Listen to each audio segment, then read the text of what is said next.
Okay. Equipment required. The equipment required అనేది మీకు ఎప్పుడు అంటే ల్యాబ్కి వెళ్ళిన తర్వాత ఓకే మీరు ప్రాక్టికల్ జాబ్ చేసే ముందు మీ జాబ్ యొక్క సైజ్ రిక్వైర్మెంట్ తీసుకున్న తర్వాత ఓకే అందరు స్టూడెంట్స్ అందరు కలిసి ప్రాక్టికల్ చేసే వాళ్ళు అందరు కలిసి ఇలాంటి కంబైన్డ్ గా యూజ్ చేస్తారు. వీటిని సపరేట్ గా కంబైన్డ్ గా యూజ్ చేస్తారు. కంబైన్డ్ గా యూజ్ చేసే దాన్ని ఏమంటారు అంటే ఈక్విప్మెంట్ అంటారు. Equipments okay. అయితే మీకు ఎగ్జామ్ లో యాన్యువల్ ఎగ్జామ్ లో ఇది వచ్చే సందర్భం అనేది కంపల్సరీ 90% రావచ్చు. ఓకే. అయితే ఈ ఈక్విప్మెంట్స్ లో నంబర్ 1 బెంచ్ వైజ్. ఈ బెంచ్ వైజ్ అనేది అందరికి ప్రతి ఒక్కరికి ఒక్కొక్కరికి ఒక బెంచ్ వైజ్ ఉంటుంది. ఓకే. అయితే ఈ వయసులో కూడా మళ్ళీ రకాలు ఉంటాయి. బెంచ్ వైజ్ లో చాలా రకాలు ఉన్నాయి.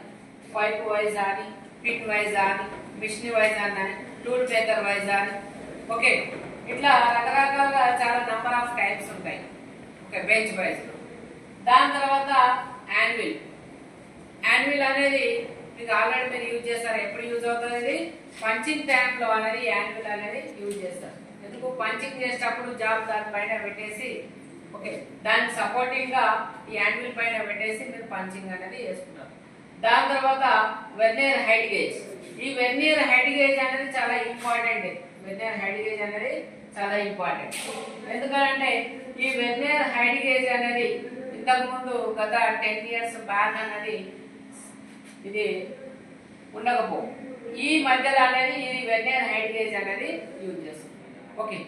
అయితే ఈ వెర్నియర్ హైట్ గేజ్ అనేది వెర్నియర్ హైట్ గేజ్ లో ఒక ముఖ్యమైన పార్ట్ ఉంటుంది. Okay scriber. ఓకే స్క్రైబర్ చాలా సార్లు స్క్రైబర్ మామూలు స్క్రైబర్ అన్న బెంచ్ టైప్ స్క్రైబర్ అన్న యాంగిల్ పాయింట్ ఎంత 12 to 15 degrees అన్న. ఓకే ఇందులో ఈ వెర్నియర్ హైట్ గేజ్ లో ఏ స్క్రైబర్ యూజ్ చేస్తారు? ఆఫ్సెట్ స్క్రైబర్ యూజ్ చేస్తారు. అవునా కదా? ఆఫ్సెట్ స్క్రైబర్ అనేది యూజ్ చేస్తారు. ఈ వెర్నియర్ హైట్ గేజ్ అనేది సర్ఫేస్ ప్లేట్ పైన ఓకే సారీ మార్కింగ్ టేబుల్ పైన సర్ఫేస్ ప్లేట్ ఉంటుంది. సర్ఫేస్ ప్లేట్ పైన ఈ వెర్నియర్ హైట్ గేజ్ తోటి ఇది యాంగిల్ ప్లేట్ సపోర్టింగ్ తీసుకొని మార్కింగ్ చేయడానికి యూస్ఫుల్ ఉంటుంది.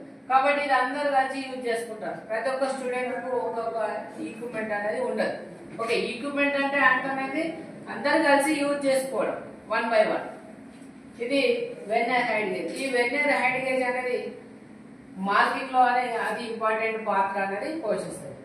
దాని తర్వాత సర్ఫేస్ ప్లేట్. ఇందాక చెప్పాను కదా మార్కింగ్ టేబుల్ పైన సర్ఫేస్ ప్లేట్ ఉంటుంది. ఈ సర్ఫేస్ ప్లేట్ అనేది 90 degrees ఉంటుంది. అంటే స్టార్టింగ్ నుండి ఎండింగ్ వరకు ఈక్వల్ గా ఉంటుంది, సమాంతరంగా ఉంటుంది. ఓకే ఇది సర్ఫేస్ ప్లేట్. ఇది 90 degrees ఉంటుంది. ఓకే దాని తర్వాత ఈ సర్ఫేస్ ప్లేస్ 90 degree ఉంటే మార్కింగ్ టేబుల్ కూడా 90 degrees ఉండాలి.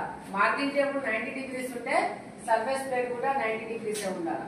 ఓకే సర్ఫేస్ ప్లేస్ 90 degree ఉన్నప్పుడు మళ్ళీ ఇది యాంగిల్ ప్లేట్ కూడా 90 degrees ఉండాలి. యాంగిల్ ప్లేట్ సపోర్టింగ్ చేసుకొని మీరు జాబ్ మార్కింగ్ చేస్తారు కాబట్టి మీరు ఏదైతే యాంగిల్ చేస్తారో యాంగిల్ కూడా 90 degrees ఉండాలి. మీ జాబ్ యొక్క యాంగిల్స్ కూడా 90 degrees ఉండాలి. అయితే అప్పుడు ఈ మార్కింగ్ చేయడానికి యాక్యురేట్ గా అనేది వస్తుంది. దాని తర్వాత మైక్రోమీటర్. ఏదైతే మీరు ప్రాక్టికల్ జాబ్ చేస్తారో అది ప్లస్ ఆర్ మైనస్ లేకపోతే యాక్యురేట్ ఉందా లేదా అనేది మైక్రోమీటర్ అనేది యూజ్ చేస్తారు. ఈ మైక్రోమీటర్ లో నంబర్ ఆఫ్ టైప్స్ ఉన్నాయి. ఓకే గత క్లాస్ లో తెలుసుకున్నాం. దాని తర్వాత వెర్నియర్ క్యాలిపర్ కూడా అంతే. ఇది చెకింగ్ పర్పస్ అనేది యూజ్ అవుతుంది. ఈ వెర్నియర్ క్యాలిపర్ అనేది ఇన్సైడ్, అవుట్ సైడ్, డెప్త్ ఈ 3 రకాలుగా ఉంటుంది. ఒకే క్యాలిపర్ లో ఇన్సైడ్ గా మనం మెజర్ చేసుకోవచ్చు, అవుట్ సైడ్ గా మెజర్ చేసుకోవచ్చు, తర్వాత డెప్త్ కూడా మెజర్ చేసుకోవచ్చు. ఇది ఈ వెర్నియర్ క్యాలిపర్. దాని తర్వాత డ్రిల్లింగ్ మిషన్. ఒకవేళ మీకు ఇచ్చినటువంటి జాబ్ లో ఒకవేళ మీకు హోల్స్ చేసుకునే సందర్భం ఉంటే లేకపోతే ట్యాపింగ్ కానీ థ్రెడ్డింగ్ కానీ అవసరం పడితే ఇది డ్రిల్లింగ్ మిషన్ అనేది ఈ నెంబర్ ఆఫ్ డ్రిల్లింగ్ మిషన్ కూడా ఉంటాయి. కాబట్టి ఈ డ్రిల్లింగ్ మిషన్ కాబట్టి అందరు కలిసి యూజ్ చేసుకుంటారు. ఎప్పుడే కానీ ఈక్విప్మెంట్స్ అనేవి అందరు కలిసి యూజ్ చేసుకునే దాన్ని ఈక్విప్మెంట్స్ అని అంటారు. ఓకే మళ్ళీ ఒకసారి చూద్దాము. ఈక్విప్మెంట్స్ రిక్వైర్డ్ ఏముంటే bench vice, anvil, vernier height gauge, surface plate, micrometer, vernier caliper, drilling machine. ఇది ఎగ్జామ్ లో మాక్సిమం వచ్చే అవకాశం అనేది ఉంటుంది. ఓకే.